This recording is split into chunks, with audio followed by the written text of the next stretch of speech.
There are many different pathways into creativity, and somebody once said to me something I've never forgotten. They said there are as many different ways of writing as there are people out there doing it, which is quite profound when you think about it. But it's true. We all come at it in different ways. I could give a class of children a subject, and say to them, write about this.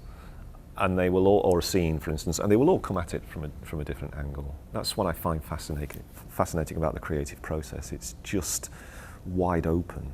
What I always say about children and children planning books particularly, or planning stories, of course, they're not going to really write a book at their age, is that children have phenomenal imaginations. They are just incredible. Again, I could give a child a scene and say, what do you think happens next? And they will come up with 10 or a dozen things that I have never thought of.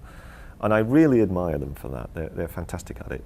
What they don't have is the technical ability to structure their thoughts on paper. Now, we have that because, well, not all of us, but most of us have it.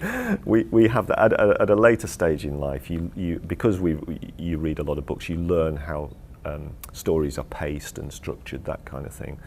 They don't have the time to develop that. So I do feel for teachers who are trying to teach them that kind of sense of structure.